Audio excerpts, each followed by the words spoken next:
fertility rate drops to another historic low. Births in Japan hit record low. Italy's national birth rate is declared a national emergency. Nearly every country is due to shrink by 2100. There's little to no doubt that there's an ongoing fertility crisis. People are choosing to not have babies anymore. From South Korea to the United States to Norway to Taiwan, pretty much every rich country. And you might not think this is a problem, but it is a problem for a few reasons. The reality is that people are living longer than ever at the moment. When people start to live this long, you need new workers to replace the ones that are retiring. You need new workers to pay taxes that will eventually fund the pensions of those who retire.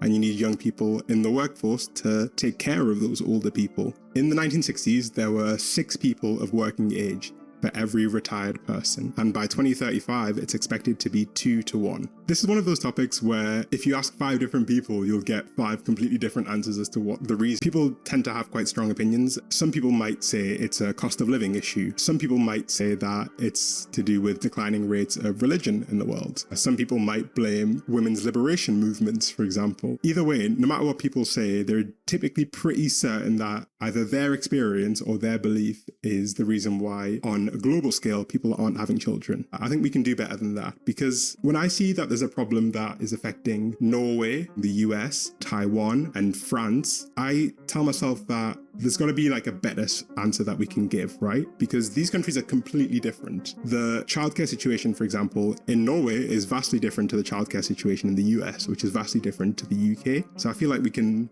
get a better answer than just this one-line solution of, oh, it's the cost of living. I think we can do better. If you'd asked me, to be honest, even just a couple of weeks ago, I would have put the blame squarely on the cost of housing. In fact, there's this one chart that lives in my head rent-free. It's a chart that compares the growth of house prices to the growth of incomes in the UK. And o vídeo original é do canal do Feds.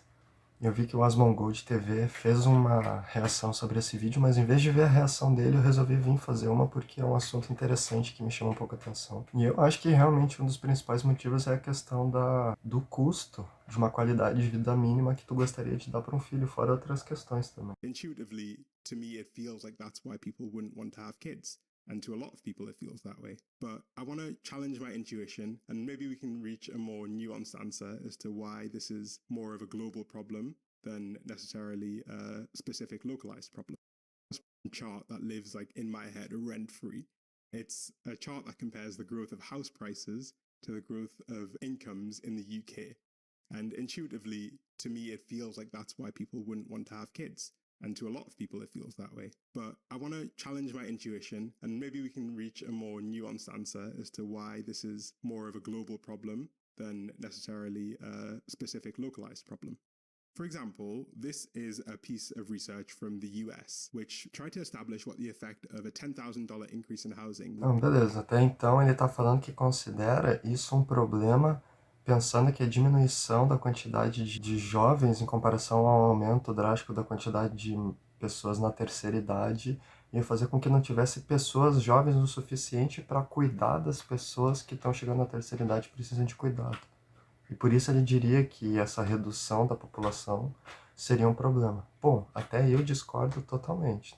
Não que necessariamente realmente poderia não ser um problema, mas eu acho que ver isso como um problema, levando isso em consideração, sendo que no futuro, talvez se aconteça de ter um maior, que talvez receba mais importância, dependendo do aumento da necessidade que a sociedade começar a ter sobre isso, pode ser que comece a ter um aumento da atenção sobre isso, se chegar o momento disso acontecer.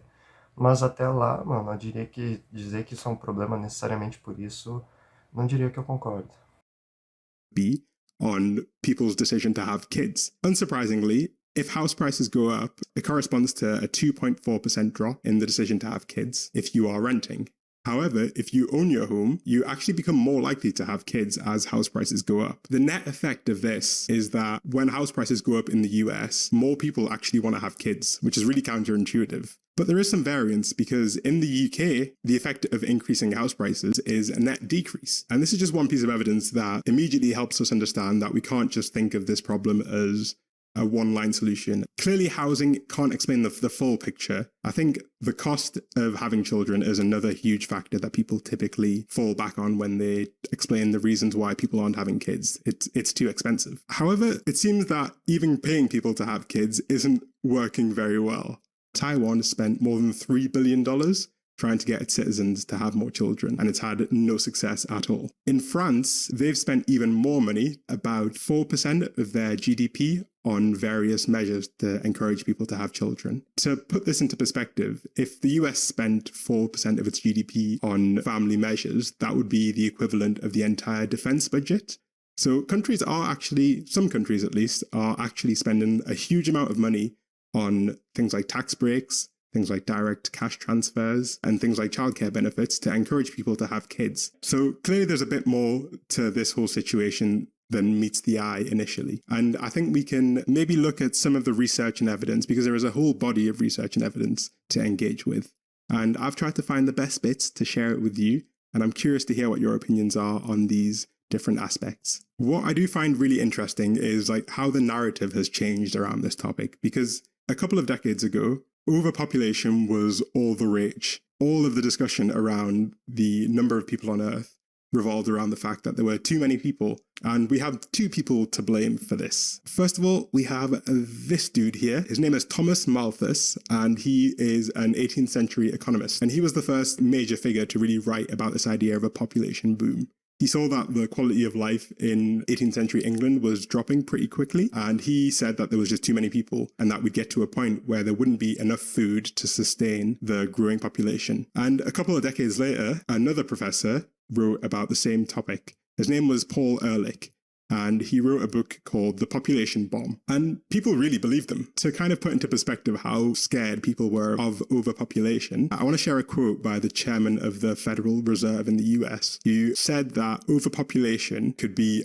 more explosive than the atomic or hydrogen bomb. Even on the other side of the world, in China, these fears of overpopulation promoted China's decision to implement their one-child policy, the whole package of laws and regulations designed to stop Chinese people from having more than one child. If we fast forward to today, those fears were clearly unfounded. I think most of us understand that food insecurity is a distribution problem and not an agriculture problem. And instead, we've ended up in the situation where underpopulation is the problem, where there are not enough young people. And I want to take a little bit of time to talk about the US specifically, because I think they've got some really interesting factors that paint a different picture of the fertility crisis to the one that you might have in your head at the moment. This is a graph of the US fertility rates, and it's the kind of graph that makes you want to jump to a specific conclusion or a one-line answer as to what's going on here. But the real interesting part of this graph isn't what it looks like now, it's what it looks like when you kind of break it down by demographics. And thankfully, The Economist has done this for me. If we look at birth rate divided by age, we see some really interesting trends. Somewhat surprisingly, the fertility rate amongst women over 30 has actually been steadily rising since the 1990s. However, you might see something else that's quite interesting. Birth rates amongst 15 to 19-year-old women in the US dropped dramatically. The actual figure is 77%. And they actually explain that more than half of the drop in America's total fertility rate is driven by women under 19 choosing to no longer have kids. Around a third of these births would have been unplanned, and the majority of these births would have been on low incomes as well. In the UK, we actually see a similar trend where women at age 20 are having half as many children. Unlike richer women, these young women are not going to compensate by having more kids in the future. And I actually want to take a brief second to have a little aside and talk about the fact that often the most vilified group of people are actually the most important group of people to society. I'm sure you've heard young single mothers described as a burden on society or as lazy. But clearly these women were actually the backbone of the economy. It's an aspect that I feel many people don't actually think about. Obviously, it would be unreasonable to say that the reason that no one is having kids is purely because teen pregnancies are down. The economic aspect of it is clearly important. It's clearly relevant. I don't think it's a coincidence if you look in this graph that the countries that have the lowest fertility rate in Europe, countries like Italy, Spain, and Greece, are also the countries with the highest youth unemployment. Achei engraçado. Nada a ver, mano. Na verdade, a mãe solteira, É o oposto de preguiçosa, a mina que mais acaba tendo que cair na correria. The countries where young people live with their parents for the longest and the economy is in the bin, basically. And if you just ask young adults why they're not having kids, a lot of them will say that it's simply because childcare is too expensive. What I do find interesting, though, is that the fertility crisis is one that affects the whole world. And it affects countries that spend an incredible amount of money on social programs for kids. So this is a quote by Robert Reich. If you don't know who Robert Reich is, he was US Secretary of Labour. He says that Norway spends around $30,000 per child on early childhood care. Finland spends $23,000. Germany spends $18,000. And the US spends $500 per child. Obviously, the US has a huge childcare spending problem. It just doesn't want to invest in young children. But Norway, which is spending incredible amounts on early childhood care, is still seeing a below replacement birth rate. And when we talk about this problem, we tend to lump men and women in together as if their experience of having children is identical, when there are actually some pretty significant differences that can at least help us explain some more of the trend towards choosing to not have children. And one of these big factors is the fact that women's earnings drop significantly after having a child, and that drop persists decades after they have children. This is not so much of a problem for men. Men who choose to have kids don't earn significantly less than men who don't choose to have kids, and they don't also experience a short-term drop in the amount that they earn. Gender-based differences in terms of the experience of childcare, I think, are a remarkably important factor, because ultimately, you need two people to have a child. This tracks with the work of Dr. Matthias Dupke. He's like the guy to talk about family economics. It's his area of specialty. He talks at length about the differences between low fertility countries and ultra low fertility countries. In the countries that have the lowest levels of fertility, there is a clear trend of women taking on a greater percentage of the burden of childcare. So in the really low fertility countries, the percentage of childcare duties that is taken on by women can be as high as 80%.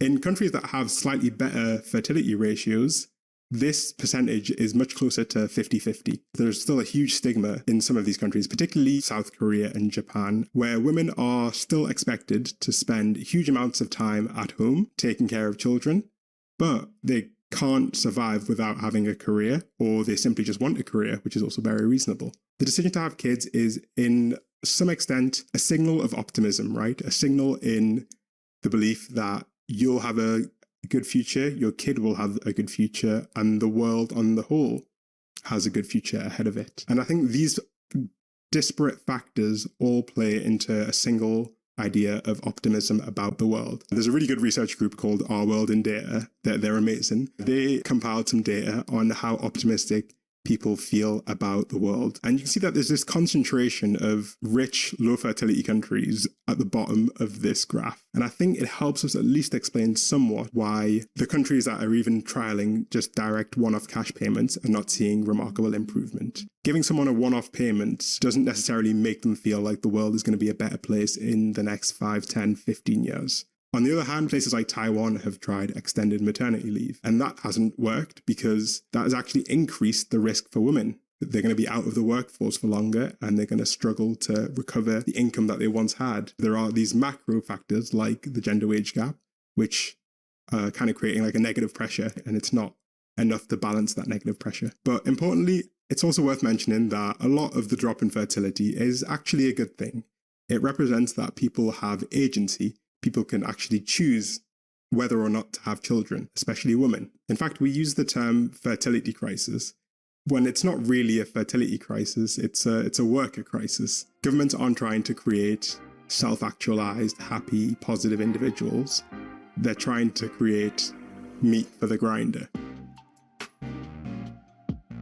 Porque com certeza a questão financeira é uma questão na vida de todas as pessoas que está relacionada com a questão social, não só profissional, relacionamento interpessoal e pessoal. E é justamente essa uma razão pela qual eu, pessoalmente, se fosse ter um filho, seria muito no futuro. E caso não fosse acontecer, também não teria nenhum problema. sair desse paradigma de simplesmente querer fazer filho para fazer o sistema girar. Bom, deixa aí o que tu achou do vídeo, se tu curtiu o react, se inscreve se tu curtiu e vamos dar.